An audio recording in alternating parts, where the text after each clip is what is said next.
Very very good morning to all of you. Charles Dickens को हम लोग complete कर चुके हैं। आज की क्लास से हम थॉमस हार्डी को स्टार्ट करते हैं। थॉमस हार्डी का लाइफ स्पैन जो है वो 1840 से 1928 है। थॉमस हार्डी एग्ज़ाम के पॉइंट ऑफ व्यू से एक इम्पॉर्टेंट राइटर है, क्योंकि थॉमस हार्डी विक्टोरियन एज का बहुत ही फेमस नॉवलिस्ट हुआ है। अपनी नॉवेल्स के लिए बहुत ही ज़्यादा थॉमस हार्डी इंग्लिश लिटरेचर में फेमस राइटर है। सबसे पहले हम थॉमस हार्डी की जो बायोग्राफी है उसको कंफर्म करेंगे, क्योंकि एग्ज़ाम में वहाँ से भी क्वेश्चन बनते हैं। फिर उसके बाद में थॉमस हार्डी के जो वर्क्स हैं जो कि टाइटल बेस्ड क्वेश्चन के लिए इम्पॉर्टेंट हैं, वो वर्क्स जो हैं उनके नेम हम कंफर्म करेंगे। फिर उसके बाद में थॉमस हार्डी के जो जो वर्क्स इम्पॉर्टेंट हैं जिनका इन डेप्थ एनालिसिस हमें करना है, उनको वन बाय वन हम लोग कंफर्म करते रहेंगे। तो आज की क्लास में सबसे पहले हम बायोग्राफी थॉमस हार्डी की कंफर्म कर रहे हैं।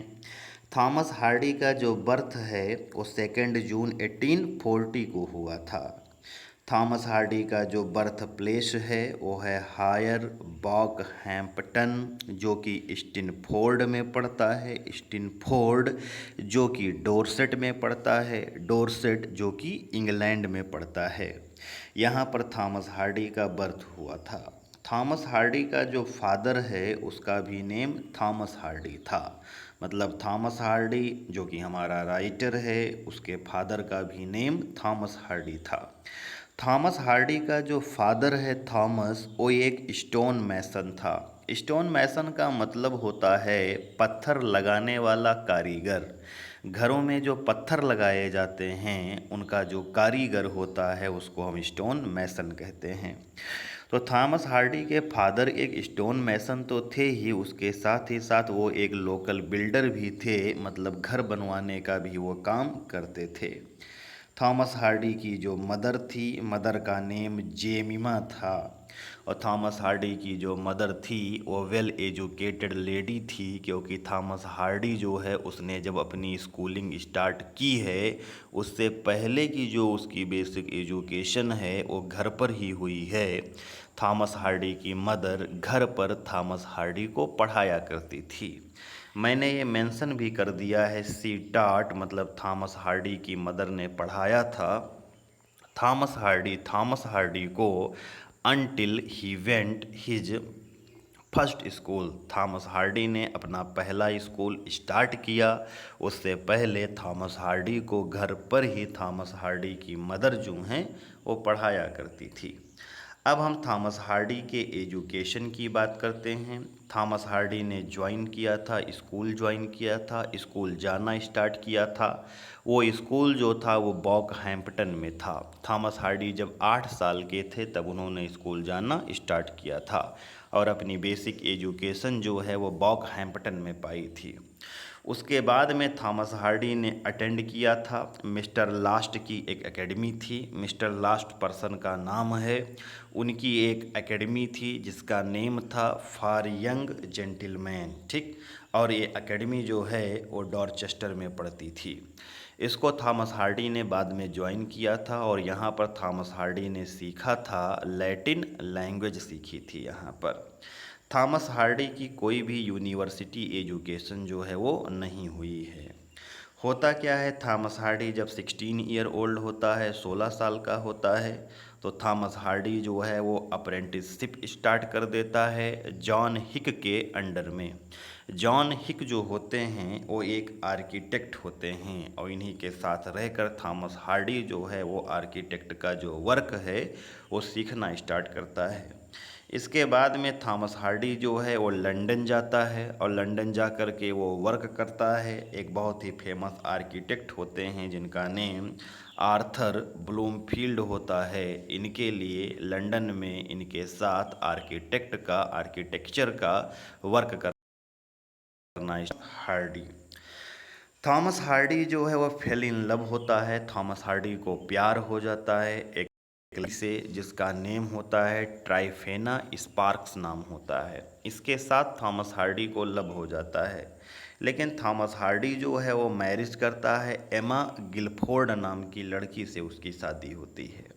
आगे चल कर के एमा गिलफोर्ड जो होती है उसकी डेथ हो जाती है, और एमा गिलफोर्ड की डेथ होने के बाद में जो हार्डी होता है वो मैरिज करता है एक चार्मिंग, बहुत ही सुंदर एंड सिंपैथेटिक और बहुत ही सिंपैथेटिक लेडी जिसका नेम फ्लोरेंस एमिली होता है। उसके साथ में थॉमस हार्डी जो होता है वो शादी करता है।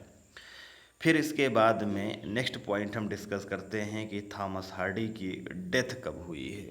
थॉमस हार्डी की डेथ 11 जनवरी 1928 को थॉमस हार्डी की डेथ हुई थी। थॉमस हार्डी जो है वो सफ़र कर रहा था, वो इल था प्ल्यूरिसी नामक डिजीज़ से। प्ल्यूरिसी एक लंग्स की डिजीज़ होती है, उससे थॉमस हार्डी सफ़र कर रहा था और थॉमस हार्डी की डेथ हो जाती है 11 जनवरी 1928 में डेथ हो जाती है। अब यहाँ पर हम कुछ डिस्कस करेंगे, इम्पॉर्टेंट फैक्ट्स हैं थॉमस हार्डी के बारे में जो कि बहुत ही इम्पॉर्टेंट फैक्ट्स हैं, उनको आप लोग अच्छे से कंफर्म कर लीजिएगा। बायोग्राफिकल सर्टेन इन्फॉर्मेशन मैंने कंफर्म कर दी है। देखिएगा, थॉमस हार्डी को माना जाता है एक विक्टोरियन नॉवेलिस्ट माना जाता है और 20th सेंचुरी का मॉडर्न एज का पोएट थॉमस हार्डी को माना जाता है। जैसा कि आपको कंफर्म है 1837 से 1902 तक का जो ड्यूरेशन है वो लगभग विक्टोरियन एज का ड्यूरेशन होता है। फिर उसके बाद में मॉडर्न एज स्टार्ट हो जाता है।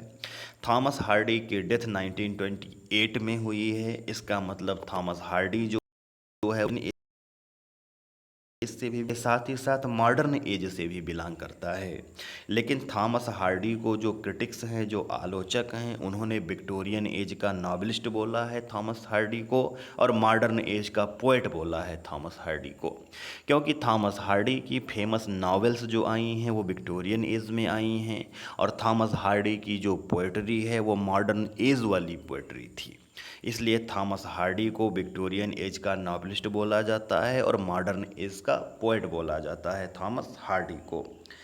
थॉमस हार्डी जो हैं वो एक रीजनल नॉवेलिस्ट माने जाते हैं। रीजनल नॉवेलिस्ट का मतलब होता है एक ऐसा उपन्यासकार जिसके जो उपन्यास होते हैं, जिसके जो नॉवेल्स होते हैं वो एक फिक्स रीजन की समस्याओं पर आधारित होते हैं, एक फिक्स क्षेत्र की समस्याओं पर आधारित होते हैं, उनको हम क्षेत्रीय उपन्यास कहते हैं। तो थॉमस हार्डी जो है वो एक रीजनल नॉवेलिस्ट माना जाता है। थॉमस हार्डी ने क्रिएट किया था, बनाया था, एक फिक्शनल एरिया बनाया था और थॉमस हार्डी ने अपने उस फिक्शनल एरिया को वेसेक्स नेम दिया था। क्या नेम दिया था? वेसेक्स नेम दिया था। और जो ये वेसेक्स फिक्शनल एरिया होता है इसके अंडर वो जो कहानी लिखते थे वो कहानी इंग्लैंड के साउथ और साउथ वेस्ट पार्ट से रिलेटेड होती थी। अब आप लोग इसको अच्छे से समझिएगा। थॉमस हार्डी ने एक फिक्शनल एरिया बनाया था और उस फिक्स वेसेक्स दिया था और थॉमस हार्डी का जो ये फिक्शनल एरिया वेसेक्स है इसके अंदर थॉमस हार्डी इंग्लैंड का साउथ और इंग्लैंड का साउथ वेस्ट का जो पार्ट है उसको रखते हैं और इस एरिया को सब्जेक्ट मैटर बनाते हुए, कंटेंट बनाते हुए थॉमस हार्डी अपने नॉवेल्स लिखते हैं। तो आप लोगों से एग्ज़ाम में क्वेश्चन पूछा जाता है कि वेसेक्स फिक्शनल एरिया किस राइटर का है, तो वेसेक्स फिक्शनल एरिया जो है वो थॉमस हार्डी का है। आप लोग लर्न रखिएगा। वेसेक्स फिक्शनल एरिया के अंदर थॉमस हार्डी इंग्लैंड के कौन से पोर्शन को रखते हैं, तो आप लोग लर्न रखिएगा कि वेसेक्स फिक्शनल एरिया के अंदर थॉमस हार्डी इंग्लैंड का साउथ और इंग्लैंड का साउथ वेस्ट पार्ट जो है उसको रखते हैं। नेक्स्ट पॉइंट बहुत ही ज़्यादा इम्पॉर्टेंट है। थॉमस हार्डी ने एक फिक्शनल टाउन क्रिएट किया था जिसका नेम कास्टर ब्रिज है। तो आप लोग लर्न रखिएगा कि थॉमस हार्डी ने एक फिक्शनल टाउन भी क्रिएट किया है जिसका नेम कास्टर ब्रिज है। मतलब जो ये कास्टर ब्रिज प्लेस है, जो ये टाउन है, वो इन रियलिटी एग्जिस्ट नहीं करता है। ये थॉमस हार्डी ने क्रिएट किया था अपनी नॉवेल्स के लिए। ये फिक्शनल एरिया है, फिक्शनल टाउन है। नेक्स्ट पॉइंट है, मॉडर्न एज का एक राइटर हुआ है जिसका नेम फिलिप लार्किन है। फिलिप लार्किन जो है वो थॉमस हार्डी से बहुत ही ज़्यादा प्रभावित था, बहुत ही ज़्यादा इन्फ्लुएंस्ड था। और थॉमस हार्डी जो हैं वो प्रभावित थे विलियम वर्ड्सवर्थ से, इन्फ्लुएंस्ड थे। थॉमस हार्डी से इन्फ्लुएंस्ड फिलिप लार्किन था और विलियम वर्ड्सवर्थ से इन्फ्लुएंस्ड थॉमस हार्डी थे। विलियम वर्ड्सवर्थ का एक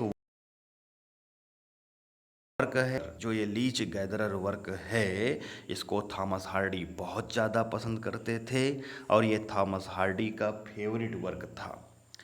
नेक्स्ट पॉइंट है, थॉमस हार्डी ने अपना लिटरेरी कैरियर स्टार्ट किया था एक पोएट के तरीके से। थॉमस हार्डी ने अपना लिटरेरी कैरियर स्टार्ट किया था, लेकिन थॉमस हार्डी की जो पोइट्री है वो फेमस नहीं होती है।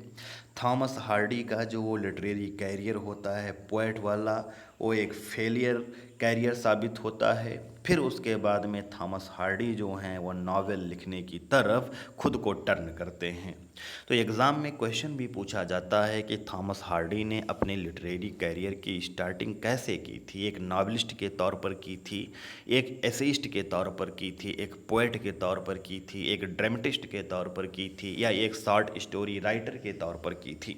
तो आप लोग लर्न रखिएगा, थॉमस हार्डी ने अपने लिटरेरी कैरियर की स्टार्टिंग जो है वो एक पोएट के तौर पर की थी, आप लोग लर्न रखिएगा। लेकिन जब थॉमस हार्डी का लिटरेरी कैरियर पोएट के तरीके से फेमस नहीं होता है, तब थॉमस हार्डी जो हैं वो नॉवेल्स लिखना स्टार्ट कर देते हैं। थॉमस हार्डी ने खुद को हमेशा एक पोएट ही माना है। थॉमस हार्डी खुद को एक नॉवेलिस्ट नहीं मानते थे, थॉमस हार्डी खुद को एक पोएट मानते थे। जैसे डॉक्टर एपीजे अब्दुल कलाम जी जो हैं, उनसे जब पत्रकारों ने पूछा था कि आप अपने आप को क्या मानते हैं, आप अपने आप को एक पॉलिटिशियन मानते हैं, आप अपने आप को एक प्रेसिडेंट मानते हैं, या आप अपने आप को एक साइंटिस्ट मानते हैं, या आप अपने आप को एक टीचर मानते हैं, तो डॉक्टर एपीजे अब्दुल कलाम ने कहा था कि सबसे पहले मैं एक टीचर हूँ, मैं अपने आप को टीचर कहलाना ज़्यादा पसंद करता हूँ इन सारी चीज़ों के कंपैरिजन में। ठीक उसी तरीके से थॉमस हार्डी जी जो हैं वो अपने आप को पोएट कहलाना पसंद करते थे और वो अपने आप को पोएट रिगार्ड करते थे। नेक्स्ट पॉइंट की तरफ हम लोग आगे बढ़ते हैं। थॉमस हार्डी जी को ऑर्डर ऑफ मेरिट जो डिज़ार्ड है वो दिया गया था 1910 में था, और 1910 में ही थॉमस हार्डी को नॉमिनेट किया गया था नोबेल प्राइज़ इन लिटरेचर के लिए। लेकिन थॉमस हार्डी जी को नोबेल प्राइज़ लिटरेचर में मिला नहीं था, वो नॉमिनेट हुए थे थॉमस हार्डी जी लिटरेचर में नोबेल प्राइज़ के लिए 1910 में, और 1910 में ही उनको ऑर्डर ऑफ मेरिट मिला था। थॉमस हार्डी जी ने स्टडी किया था, पेंटिंग की स्टडी किया था नेशनल गैलरी, जो कि एक पेंटिंग का स्कूल था, वहाँ पर। थॉमस हार्डी जो हैं वो एक एग्नोस्टिक थे। एग्नोस्टिक का मतलब होता है ऐसा पर्सन जो ईश्वर में विश्वास नहीं करता है, ऐसा पर्सन जो ईश्वर में डाउट रखता है, ईश्वर में संशय रखता है, उसको हम एग्नोस्टिक कहते हैं। थॉमस हार्डी जी एक अथिस्ट हुए हैं, थॉमस हार्डी जी एक नास्तिक हुए हैं। थॉमस हार्डी की फिलॉसफी यही है। थॉमस हार्डी जी अपने वर्क्स में इस बात पर फोकस करते हैं कि everything is wrong with the world, इस संसार के साथ में जो कुछ भी है सब गलत है। God is not in heaven, ईश्वर जो है वो हेवन में है ही नहीं। And man is a puppet in the cruel hand of nature, और जो ह्यूमन बीइंग है वो प्रकृति के हाथ में केवल एक खिलौना मात्र है। तो ऐसी थॉमस हार्डी जी की फिलॉसफी है, वो एक एग्नोस्टिक हुए हैं, ईश्वर की सत्ता में विश्वास करने वाले नहीं हुए हैं। थॉमस हार्डी जी ने अपना फर्स्ट नावल लिखना स्टार्ट किया था, उसका ड्राफ्ट उन्होंने तैयार कर लिया था, उसकी रूपरेखा उन्होंने तैयार कर ली थी, लेकिन उसके बाद में उसको डिस्ट्रॉय कर देते हैं, उसको नष्ट कर देते हैं, और उस नावल का नाम था poor man and the baby नाम था। डिस्परेट रेमेडीज़ जो है ये नावल है थॉमस हार्डी जी की, और ये थॉमस हार्डी जी की फर्स्ट पब्लिश्ड नावल हुई है, इसको भी आप लोग लर्न रखिएगा। अब इसके बाद में हम थॉमस हार्डी के कुछ वर्क्स को डिस्कस कर रहे हैं जो कि टाइटल बेस्ड क्वेश्चन के लिए इम्पॉर्टेंट हो सकते हैं।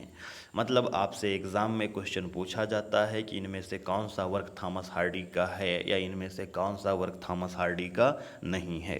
तो थॉमस हार्डी के जो फेमस वर्क होते हैं वो वहाँ पर नहीं रखे जाते हैं, माइनर वर्क रखे जाते हैं। इसलिए मैं यहाँ पर थॉमस हार्डी के कुछ वर्क्स के नेम मेंशन कर रहा हूँ जो कि टाइटल बेस्ड क्वेश्चन के लिए इम्पॉर्टेंट रहेंगे। आप केवल इतना लर्न रखिएगा कि ये वर्क थॉमस हार्डी के हैं। थॉमस हार्डी के जो वर्क्स हैं उनको 3 पार्ट्स में डिवाइड किया जाता है। फर्स्ट पार्ट्स है जिसमें बोला जाता है novels of character and environment. यहाँ पर ऐसी नॉवेल्स आती हैं जहाँ पर थॉमस हार्डी जी जो हैं वो कैरेक्टर और इन्वायरमेंट के बीच में एक कोरिलेशन जो होता है उसको इस्टेब्लिश करते हैं। थॉमस हार्डी जी बतलाते हैं कि किस तरीके से ह्यूमन बीइंग की लाइफ जो होती है वो इन्वायरमेंट से अफेक्टेड होती है, कोरिलेटेड होती है। पर्सन का जैसा एटमॉस्फेयर होता है, जैसा इन्वायरमेंट होता है, वैसा पर्सन की पर्सनालिटी, उसके एटिकेट, उसके मैनर्स, उसके रहन सहन होते हैं। तो थॉमस हार्डी जी इन्वायरमेंट और पर्सन के बीच में एक कोरिलेशन जो डेवलप करते हैं उस पर बेस्ड कुछ नॉवेल्स हैं। तो उनको हम फर्स्ट कैटेगरी में रखते हैं, novels of character and environment. Second category जो है वो है रोमांसेस एंड फैंटेसीज़। यहाँ पर रोमांटिक नावल हैं, रोमांस और फैंटेसीज़ जो होती हैं उनको हाईलाइट किया गया है। थर्ड टाइप जो है वो है नॉवेल्स ऑफ इंजेन्युइटी एंड एक्सपेरिमेंट। तो ये 3 टाइप्स हैं जहाँ पर थॉमस हार्डी की नॉवेल्स को हम डिवाइड करते हैं। तो आपको टाइप लर्न करने की ज़रूरत नहीं है कि कौन सी नॉवेल्स कौन से टाइप में जा रही है, ये लर्न करने की ज़रूरत नहीं है। सिंपली आप लोग लर्न रखिएगा कि हाँ थॉमस हार्डी की नॉवेल्स को हम 3 टाइप्स में डिवाइड करते हैं। वो टाइप्स के नेम क्या क्या हैं वो लर्न रखिएगा। और बाकी जो नॉवेल्स हैं जो मैं आपको बताने जा रहा हूँ टाइटल बेस्ड क्वेश्चन के लिए इम्पॉर्टेंट हैं, तो उनको वैसे लर्न रखिएगा। ऐसे मत लर्न करिएगा कि कौन से टाइप में कौन सी नॉवेल आ रही हैं। तो नॉवेल का नेम है under the green oak tree. Next novel है far from the madding crowd, बहुत ही अच्छी इंपॉर्टेंट नॉवेल है। The return of the native है, मेयर ऑफ कास्टर ब्रिज है, द वुडलैंडर्स है, Tess of the Urbervilles है, ज्यूड द ऑब्सक्योर है। जो और नॉवेल्स हैं a pair of blue eyes है, द ट्रम्पेट मेजर है, टू आना टावर है, द वेल विलब्ड है। और जो नॉवेल्स हैं दी हैंड ऑफ एथेलबर्ट है, अ लाओडिशियन है। ये थॉमस हार्डी की नॉवेल्स के मैंने नेम मेंशन किए हैं, इनको टाइटल बेस्ड क्वेश्चन के लिए लर्न रखिएगा। थॉमस हार्डी का एक एपिक ड्रामा भी है जिसका नेम है दी डायनेस्टस।